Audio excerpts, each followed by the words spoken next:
आइए डिस्कस कर लेते हैं। इसमें प्रमुख शब्दावलियां एवं संबंधित उत्पाद। एपीकल्चर में व्यापारिक स्तर पर शहद उत्पादन तथा फसलों में परागणरहित मधुमक्खियों के पालन का अध्ययन किया जाता है। किसमें? एपीकल्चर में किया जाता है।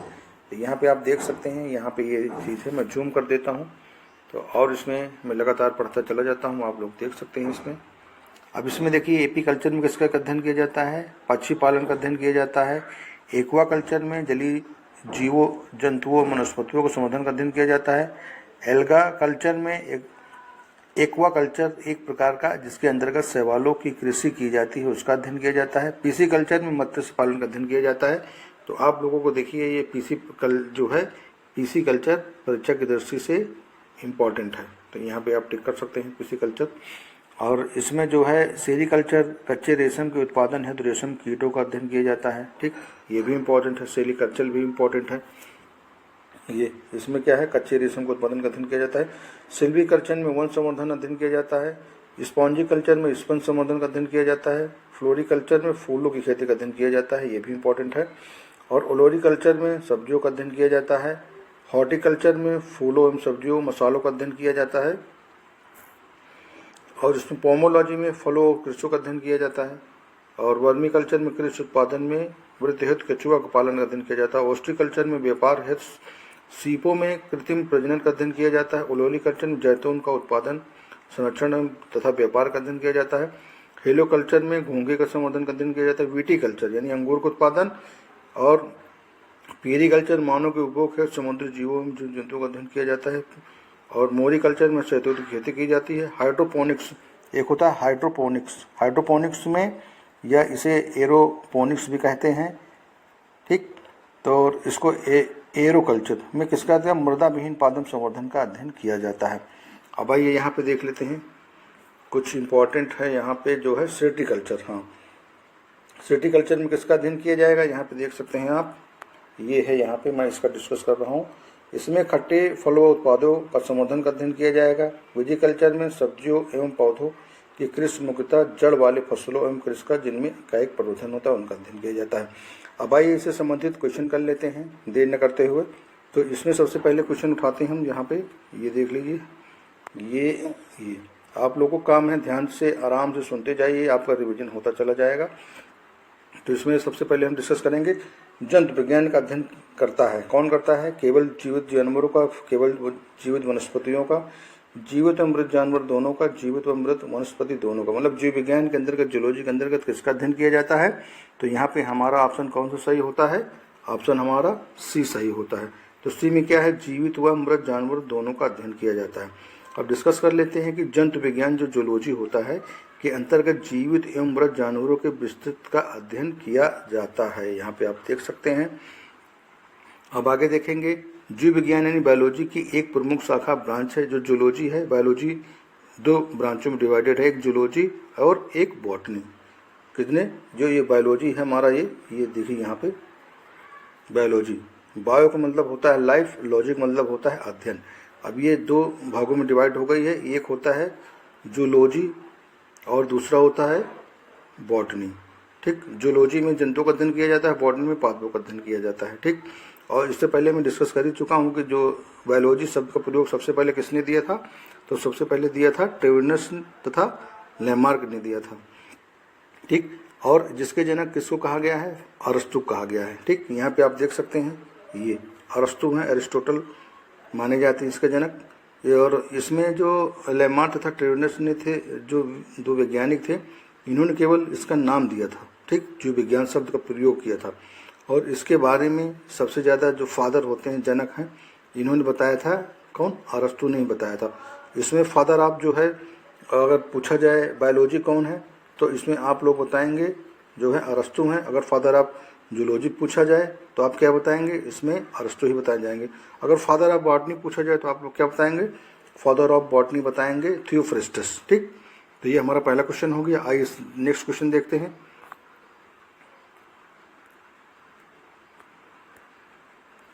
इसमें क्वेश्चन कह रहा, सूची फर्स्ट का सूची सेकंड से मिलान कीजिए, सूचियों के नीचे दिए गए कोड का प्रयोग करते हुए सही उत्तर का चयन कीजिए। तो सूची फर्स्ट और सूची सेकंड में देख लेते हैं।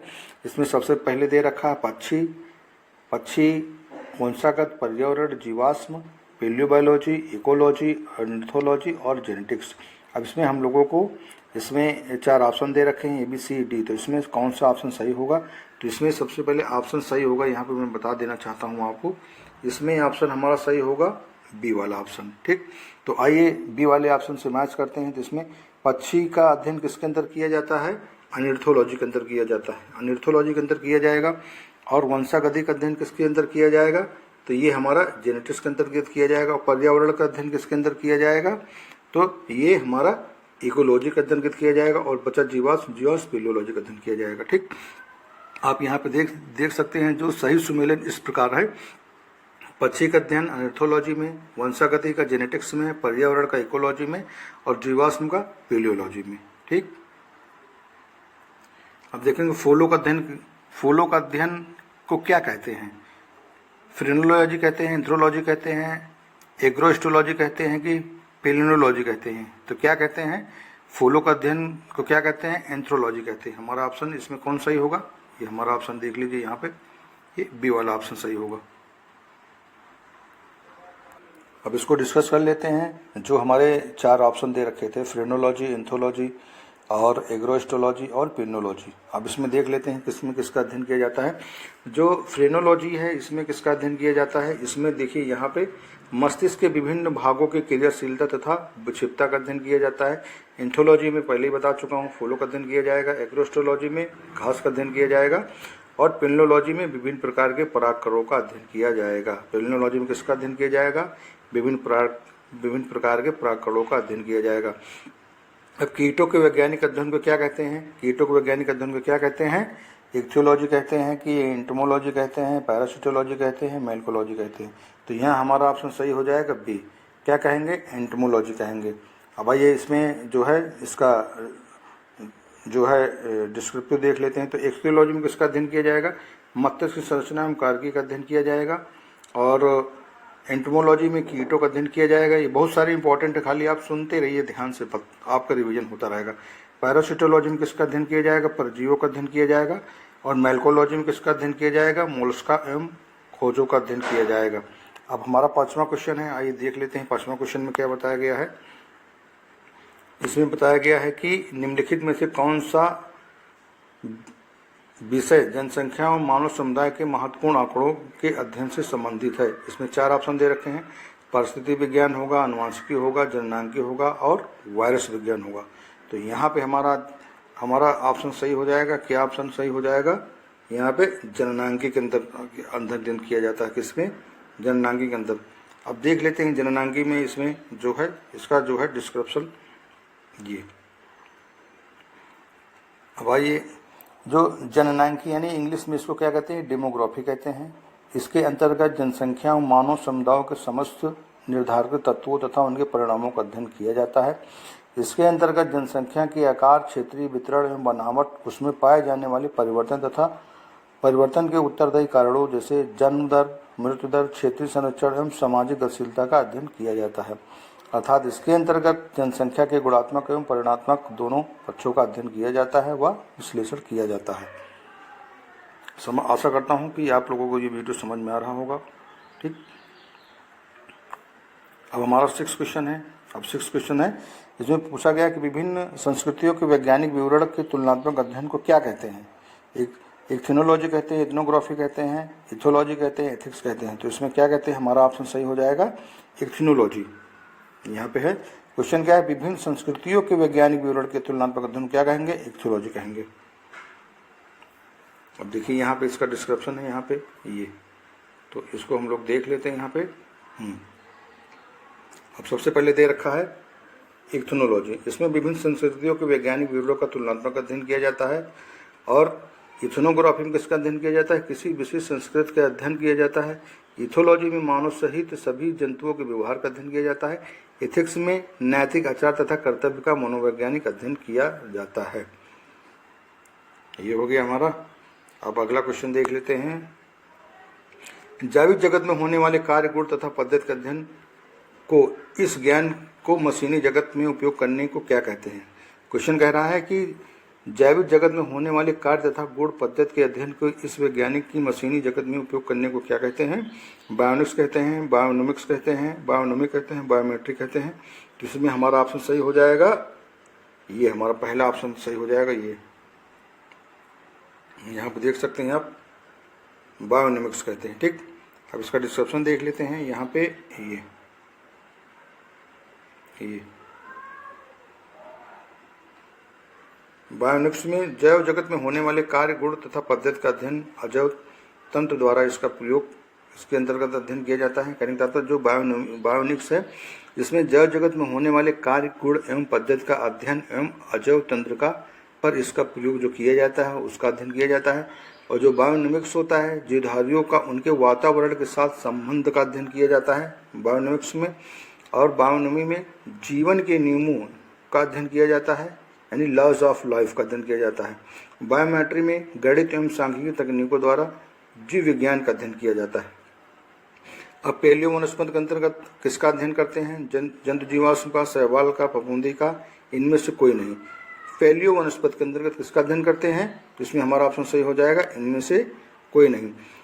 कहने का तात्पर्य है कि अब इसमें डिस्क्रिप्शन देख लेते हैं। यहाँ पे ये हमारा जो डिस्क्रिप्शन है इसको देख लेते हैं कि पेलियो वनस्पति या पेलियो बॉटनी के अंतर्गत पादप जीवाश्मों यानी फॉसिल्स का अध्ययन करते हैं। हम पेलियो बॉटनी किसके अंतर्गत किसका अध्ययन करते हैं?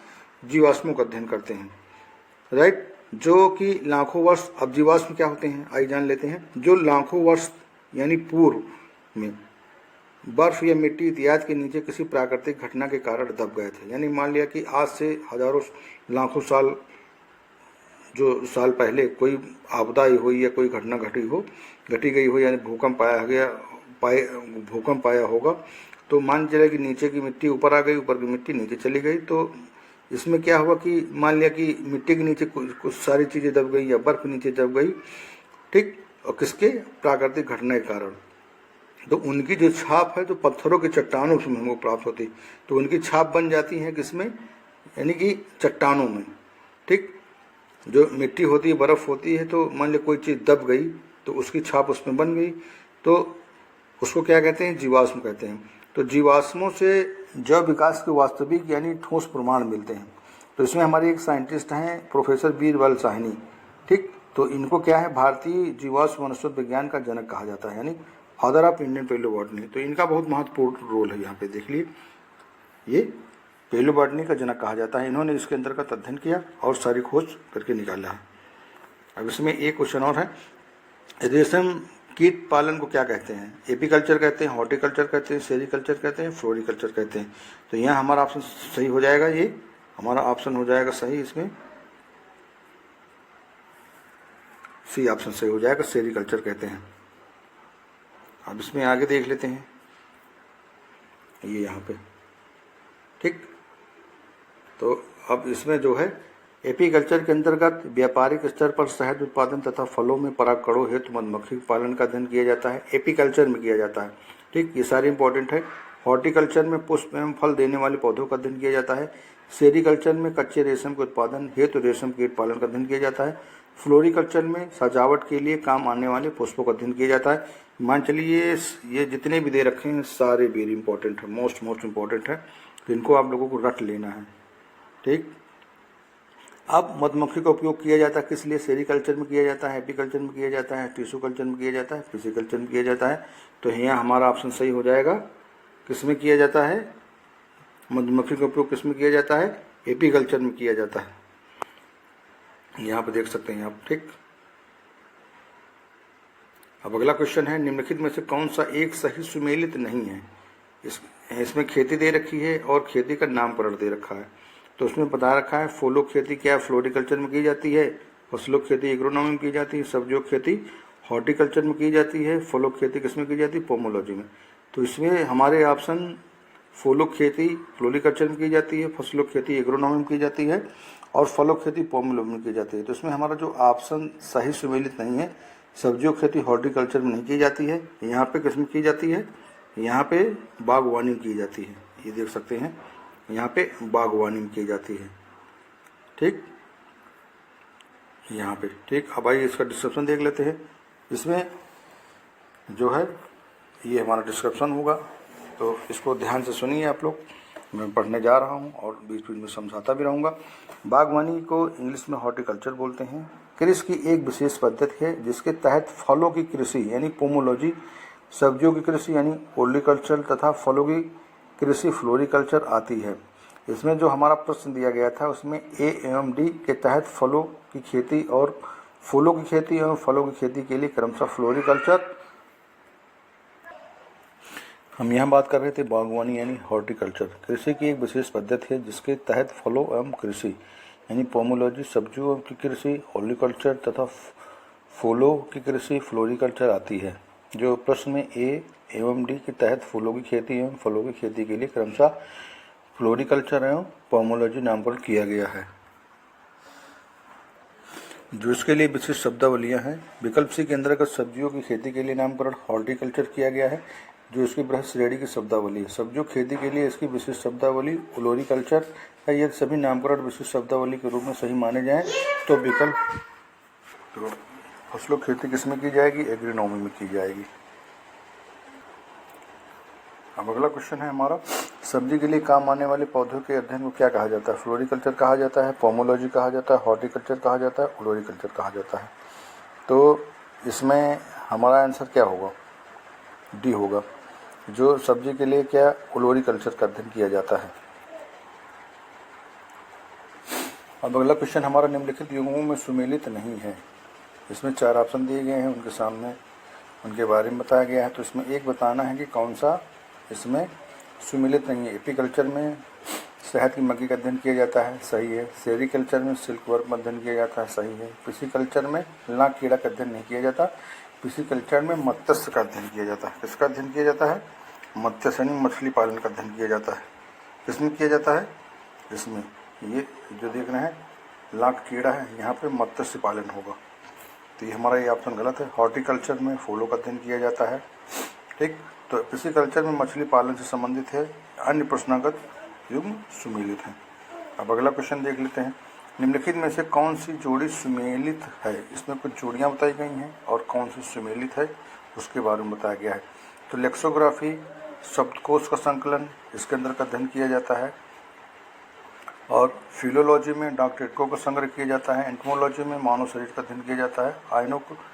आइकोनोग्राफी में कीट पतंगों का अध्ययन किया जाता है। तो हमारा यहाँ ऑप्शन सही हो जाएगा, 1 सही हो जाएगा। लेक्सोग्राफी में शब्दकोश का अध्ययन किया जाता है। इसका अध्ययन किया जाता है लेक्सोग्राफी में शब्दकोश का अध्ययन किया जाता है। अब हमारा अगला क्वेश्चन है, लेक्सोग्राफी का संबंध किससे है? तो इसमें हमारा ऑप्शन बी सही हो जाएगा, शब्दकोश के संयोजन से है, जो कि अगले क्वेश्चन में यानी इससे पिछले वाले क्वेश्चन में इसको डिस्कस कर चुके हैं। तो अब आखिरी सवाल देखते हैं इसमें हमारा, विटिकल्चर के द्वारा निम्नलिखित में से कौन सा एक उत्पादित जो है होता है? विटिकल्चर के द्वारा निम्नलिखित में से कौन सा एक उत्पादित होता है? सिल्क होता है, केचुआ होता है, शहद होता है, अंगूर होता है। तो विटिकल्चर के अंतर्गत हम लोग अंगूर की खेती का अध्ययन करते हैं। कीट संवर्धन क्या है? कीटों की वृद्धि करने का एक विज्ञान है। इसमें 3 ऑप्शन और है, जंतुओं का अध्ययन करने का विज्ञान, मछलियों के अध्ययन करने का विज्ञान, कीटों को मारने का अध्ययन। तो यह हमारा ऑप्शन 1 सही हो जाएगा, कीटों की वृद्धि करने का विज्ञान। तो इसमें देख लेते हैं हमारा ऑप्शन कौन सा सही होगा। इसमें हमारा ये वाला सही होगा, कीटों की वृद्धि करने का विज्ञान, ठीक। यहाँ पर देख सकते हैं आप,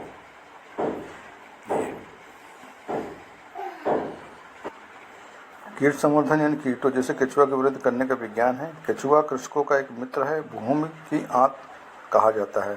जब कहता है किसानों का मित्र कौन है, तो ये केचुआ है। और ये अगर पूछा जाए क्वेश्चन, भूमि की आंत किसे कहा जाता है, तो केचुआ कहा जाता है। केचुआ खाद या वर्मी कंपोस्ट पोषक पदार्थों से भरपूर है, एक उत्तम जैव उर्वरक है। तो ये कीट संवर्धन क्या है? कीटों की वृद्धि करने का एक विज्ञान है, यानी कीट संवर्धन कीटों जैसे केचुआ की वृद्धि करने का विज्ञान है। केचुआ कृषकों का मित्र है। नमस्कार दोस्तों, HR शिक्षा अकेडमी में एक बार फिर आप सभी का स्वागत है। हम यहाँ जो है समसामयिक घटना चक्र जो समान विज्ञान की आती है उसको चर्चा करने जा रहे हैं। तो इसमें हमने सबसे पहले टॉपिक उठाया है जीव विज्ञान का।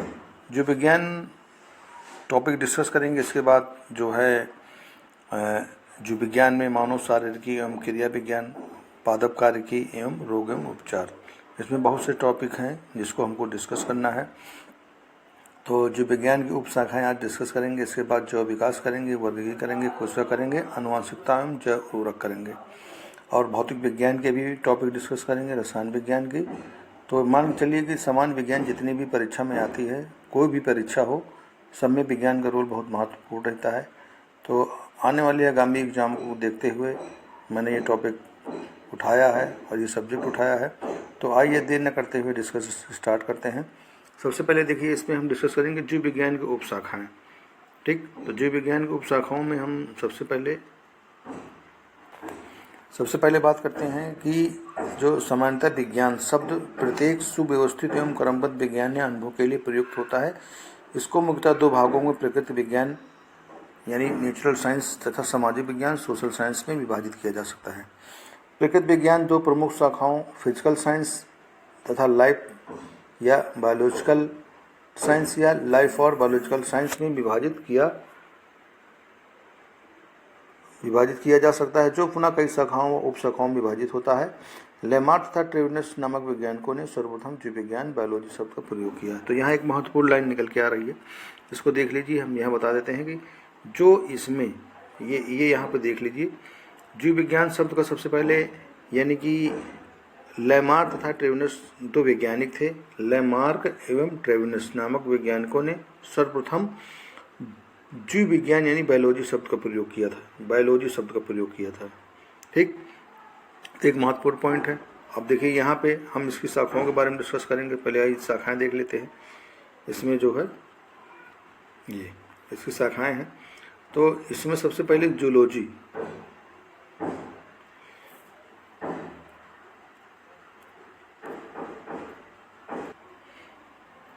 यहाँ पे देख सकते हैं आप, 1 सेकेंड। जूलॉजी में विभिन्न प्रकार के जंतुओं का विस्तृत अध्ययन किया जाता है और बॉटनी में विभिन्न प्रकार के पादपों एवं क्रियाकलापों का अध्ययन किया जाता है। कहने का तात्पर्य जो जूलॉजी है उसमें हम जंतुओं का अध्ययन करते हैं और जो हमारी बॉटनी है उसमें विभिन्न प्रकार के पादप एवं उनके क्रियाकलापों का अध्ययन किया जाता है। यहाँ पादपों का और यहाँ जंतुओं का अध्ययन किया जाता है। अब पेलियोबायोलॉजी या जीवाश्मी में किसका अध्ययन किया जाता है? जीव जंतु या पादप जीवाश्मों का अध्ययन किया जाता है। पेलियोबॉटनी में पादप जीवाश्मों का अध्ययन किया जाता है। इकोलॉजी इंपॉर्टेंट टॉपिक है। इकोलॉजी सजीव पर उनके चारों ओर के पर्यावरण के प्रभाव का अध्ययन। ठीक, जेनेटिक्स जीवों के अनुवांशिक लक्षण तथा उनकी वंशागत का अध्ययन किया जाता है। ये इकोलॉजी हो गया और जेनेटिक्स हो गया, बहुत इंपॉर्टेंट है। फिजियोलॉजी में शरीर के विभिन्न भागों तथा कार्य विधियों का अध्ययन किया जाता है। पेडोलॉजी में देखिए ये भी इंपॉर्टेंट है, इसमें मृदा का अध्ययन किया जाता है। ठीक, मृदा निर्माण यानी कैसे बनती है उसका अध्ययन किया जाता है। जेनेटोलॉजी में मनुष्य में वृद्धावस्था का काल, ये प्रभावन के सामाजिक, संज्ञानात्मक, मनोवैज्ञानिक तथा जैविक पहलुओं का अध्ययन किया जाता है। इथोलॉजी में मानव सहित जंतुओं के व्यवहार का अध्ययन किया जाता है। हम लोगों का व्यवहार कैसा है तो किसमें अध्ययन किया जाता है? इथोलॉजी में किया जाता है। बायोनिक्स जैव जगत के गुणों के सिद्धांतों का अध्ययन किया जाता है तो द्वारा और जो सिद्धांतों के प्रयोग द्वारा आधुनिक उपकरणों व अभियंत्रिकी तंत्रों का निर्माण करना। बायोनॉमिक्स में किसका अध्ययन किया जाता है? जीवधारियों के उनके वातावरण तथा उनके संबंध का अध्ययन किया जाता है। तो यहाँ पे आप लोग देख सकते हैं, यहाँ पे ये बायोनिक्स हमारा। तो अब आइए इधर देख लेते हैं कि इसका किसका अध्ययन किया जाता है। तो देर न करते हुए डिस्कस कर लेते हैं। अब इसमें देखिए यहाँ पे ये मायोलॉजी में किसका अध्ययन किया जाएगा? यहाँ पे देखिए मायोलॉजी में किसका अध्ययन किया जाएगा? एक सेकंड यहाँ पे देख लेते हैं हम लोग। ये मायोलॉजी में मनुष्य की पेशियों का अध्ययन किया जाता है और यहाँ पे जो मैमोलॉजी है इसमें स्तनधारी जंतुओं का अध्ययन किया जाता है। बायोनॉमी में जीवन के नियमों संबंधित अध्ययन किया जाता है। बायोमेट्री में गणित एवं सांख्यिकी की तकनीकों द्वारा जीव विज्ञान का अध्ययन किया जाता है। फ्रेनोलॉजी में मस्तिष्क के विभिन्न भागों की क्रियाशीलता तथा विक्षिप्तता का अध्ययन किया जाता है। एंथोलॉजी में किसका अध्ययन किया जाता है? फूलों का अध्ययन किया जाता है। ये इंपॉर्टेंट है।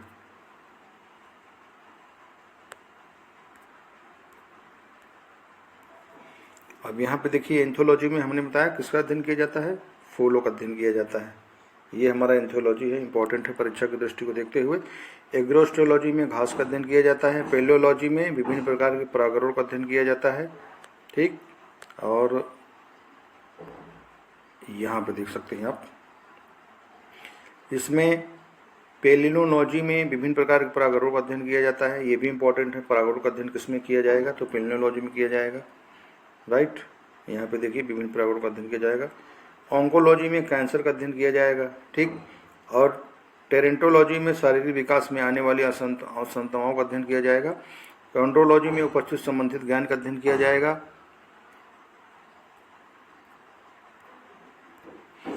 कॉन्ड्रोलॉजी में किसका अध्ययन किया जाएगा, उपास्थ्य से संबंधित अध्ययन किया जाएगा। ऑस्टियोलॉजी में अस्थियों का अध्ययन किया जाएगा। सीरोलॉजी में रुधिर सीरम का वैज्ञानिक अध्ययन किया जाएगा। हेमाटोलॉजी में रुधिर का अध्ययन किया जाएगा। हेमाटोलॉजी यानी ब्लड से संबंधित है, ठीक। न्यूरोलॉजी में तंत्रिका तंत्र से संबंधित अध्ययन किया जाएगा। और लिथोट्रिप्सी में एक चिकित्सीय प्रक्रिया जिसमें किरणों की सहायता से गुर्दे, पित्ताशय, मूत्राशय की थैली में स्थित पथरी को तोड़कर मरीज का इलाज किया जाता है। किसमें, लिथोट्रिप्सी में अध्ययन किया जाता है। इंपॉर्टेंट ये भी है। पैथोलॉजी में रोग की प्रकृति, लक्षणों एवं कारकों का अध्ययन किया जाता है। पैरासिटोलॉजी में परजीवियों का अध्ययन किया जाता है। वायरोलॉजी में विषाणुओं का अध्ययन किया जाता है, ये भी इंपॉर्टेंट है। वायरोलॉजी आप देख सकते हैं यहाँ पे है, ये यहाँ पे वायरोलॉजी है आपका। अब हमारा अगला क्वेश्चन है, कीट संवर्धन क्या है। कीटों को वृद्धि करने का विज्ञान है, जंतुओं के अध्ययन करने का विज्ञान है, मछलियों के अध्ययन करने का विज्ञान है, कीटों को मारने का विज्ञान है। तो इसमें हमारा ऑप्शन सही हो जाएगा ए, कीटों को वृद्धि करने का विज्ञान है। ये वाला हमारा ऑप्शन सही हो जाएगा, कीटों की वृद्धि करने का विज्ञान है। अब जैसे इसका कीट संवर्धन क्या होता है, जैसे कि कीट संवर्धन कीटों यानी जैसे केचुआ को वृद्धि करने का विज्ञान है। केचुआ कृषकों का मित्र एवं भूमि का आंत कहा जाता है। केचुआ खाद या वर्मी कंपोस्ट पोषक पदार्थों से भरपूर एक उत्तम जैव उर्वरक है। अब हमारा अगला क्वेश्चन है, वर्मी कल्चर में प्रयुक्त वर्म होता है, टैप वर्म होता है, सिल्क वर्म होता है, थ्रेड वर्म होता है, अर्थ वर्म होता है। तो यहाँ हमारा ऑप्शन सही हो जाएगा ऑप्शन डी, जो है अर्थ वर्म। क्योंकि जो वर्मी कंपोस्ट को वर्मी कल्चर या केचुआ पालन भी कहते हैं। केचुओं यानी अर्थवर्म के मल से तैयार खाद ही वर्मी कंपोस्ट कहलाती है। जो केचुआ होता है वो क्या करता है कि मिट्टी में रहता है और मिट्टी को खाता है और उसको जो है वर्मी कंपोस्ट करता है, यानी जो फसलों के लिए एक बहुत अच्छी मिट्टी तैयार करता है, इसलिए इसको वर्मी कंपोस्ट कहा जाता है। अब जेरेंटोलॉजी क्या कहा जाता है। जेरेंटोलॉजी निम्नलिखित में से किस अध्ययन से संबंधित है, शिशु से, महिलाएं से, त्वचा बीमारी से, वृद्ध से। तो यहाँ हमारा ऑप्शन सही हो जाएगा डी, वृद्ध। अब ये जान लेते हैं जेरेंटोलॉजी के बारे में। जेरेंटोलॉजी जीव विज्ञान की एक उपशाखा है जिसका संबंध वृद्ध व्यक्तियों से है, यानी जो बूढ़े व्यक्ति हैं ये उनके बारे में अध्ययन करता है। वृद्धावस्था में मांसपेशियां शिथिल हो जाती हैं, यानी ढीली हो जाती हैं, तथा शरीर के अंग भी युवावस्था की तरह कार्य नहीं कर पाते हैं। आज के वैज्ञानिक इस बात का पता लगाने का प्रयत्न कर रहे हैं कि मनुष्य में बुढ़ापा या जीर्णता लाने के लिए शरीर में कौन से क्रियात्मक परिवर्तन उत्तरदायी हैं, जिसमें जेरोंटोलॉजी का अध्ययन किया जाता है, यानी वृद्धों का। अब अगला क्वेश्चन हमारा है, जेनेटिक्स निम्न से किसका अध्ययन है। मेंडल के नियम का, जैव विकास का, डीएनए की संरचना का, आनुवंशिकता और विचरण का। तो यहाँ हमारा ऑप्शन सही हो जाएगा आनुवंशिकता और विचरण का, ये हमारा ऑप्शन सही हो जाएगा।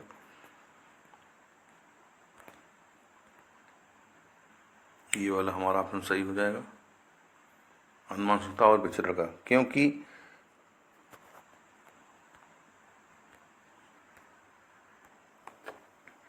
जेनेटिक्स यानी अनुवांशिकी जीव विज्ञान की वो शाखा है जिसके अंतर्गत जीवधारुओं के अनुवांशिक लक्षणों तथा इनकी वंशागत का विवरण का अध्ययन किया जाता है। अब हम अगला क्वेश्चन देखेंगे, वृद्धावस्था एवं काल प्रभावन के विषय में ज्ञान प्राप्त की विद्या को क्या कहा जाता है। ऑन्कोलॉजी कहा जाता है, जेरेंटोलॉजी कहा जाता है, टेरेंटोलॉजी कहा जाता है, एंथोलॉजी कहा जाता है। तो यहाँ हमारा ऑप्शन सही हो जाएगा बी, जेरेंटोलॉजी कहा जाता है। ये हमारा ऑप्शन सही हो जाएगा बी, जेरेंटोलॉजी कहा जाएगा। अब जेरेंटोलॉजी वृद्धावस्था एवं काल प्रभावन के सामाजिक, मनोवैज्ञानिक तथा जैविक पहलुओं के अध्ययन की विद्या है। ऑन्कोलॉजी चिकित्सा विज्ञान को शाखा जिसके अंतर्गत हम कैंसर से संबंधित ट्यूमर का अध्ययन किया जाता है। टेरेंटोलॉजी शरीर विकास में आने वाली असमानताओं का अध्ययन है। अनिर्थोलॉजी जन विज्ञान की वो शाखा जिसके तहत पक्षियों का अध्ययन किया जाता है। अब अगला क्वेश्चन देखते हैं आगे। जीर्ण यानी वृद्ध होने की प्रक्रिया के अध्ययन को क्या कहते हैं? जेरेंटोलॉजी कहते हैं। इससे पहले मैंने डिस्कस किया था।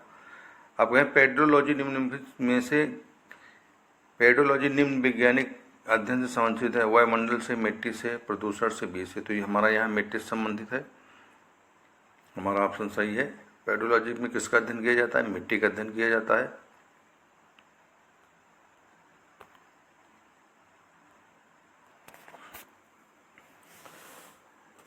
पेडोलॉजी के अंतर्गत मृदा यानी मिट्टी का निर्माण, फॉर्मेशन ऑफ सॉइल, मृदा के प्रकार के इत्यादि का अध्ययन करते हैं।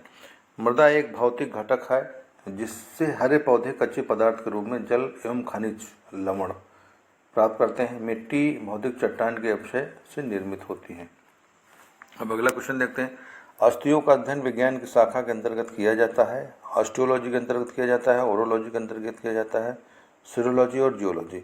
तो हमारा ऑप्शन यहाँ सही हो जाएगा ऑस्टियोलॉजी। ऑस्टियोलॉजी के अंतर्गत जो है हड्डियों का अध्ययन किया जाता है, अस्थियों का अध्ययन किया जाता है, ऑस्टियोलॉजी। ये हमारा सही ऑप्शन हो जाएगा ऑस्टियोलॉजी। अब देखिए ऑस्टियोलॉजी में अस्थियों या हड्डियों का अध्ययन किया जाता है, यहाँ पे आप देख सकते हैं। ओरोलॉजी में पर्वतों का अध्ययन किया जाता है। सीरोलॉजी में रुधिर सीरम का वैज्ञानिक अध्ययन किया जाता है। और जियोलॉजी में पृथ्वी की आंतरिक संरचना तथा उसमें पाए जाने वाली पदार्थों का अध्ययन किया जाता है।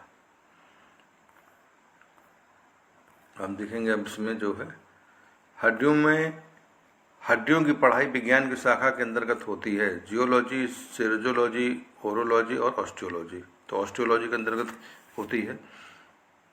सर्पों की विषम जानकारी प्राप्त करना कहलाता है सर्पेटोलॉजी, एंथोलॉजी, हार्पेटोलॉजी, इक्थोलॉजी। तो सर्पों की विषम जानकारी का अध्ययन प्राप्त करना कहलाता है सर्पेटोलॉजी। सर्पेटोलॉजी के तहत सर्पों का अध्ययन किया जाता है। हार्पेटोलॉजी जीव विज्ञान की वो शाखा है जिसके अंतर्गत उभयचरों तथा शरीर सर्पों का अध्ययन किया जाता है, हार्पेटोलॉजी के अंतर्गत। एंथोलॉजी के तहत पक्षियों का अध्ययन किया जाता है। इक्थोलॉजी के तहत मछलियों का अध्ययन किया जाता है। निम्न में से बेमेल से ज्ञात कीजिए फिजियोलॉजी, साइकोलॉजी, पैथोलॉजी और बैक्टीरियोलॉजी।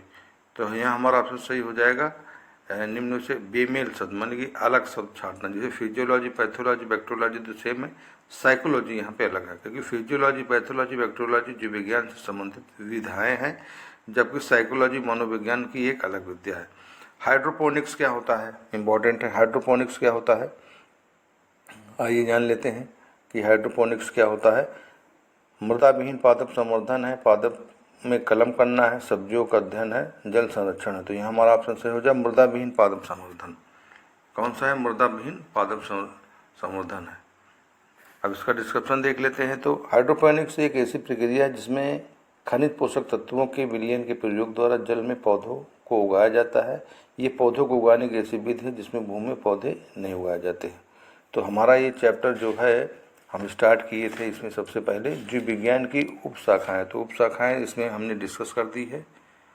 ठीक, अब इसके बाद लेंगे हम अगला चैप्टर। तो आज का वीडियो ही समाप्त करते हैं। आशा करता हूँ वीडियो देखने के बाद आपका रिवीजन अच्छी तरह से इस चैप्टर का हो गया होगा। लगातार मेरे साथ बने रहिए। मैं विज्ञान के सारे चैप्टर इसी तरह जो है आप लोगों को रिपीट करा दूँगा। आने वाले एग्ज़ाम आप लोगों का बहुत अच्छा होगा। तो यह वीडियो समाप्त करते हैं। वीडियो देखने के लिए बहुत बहुत धन्यवाद।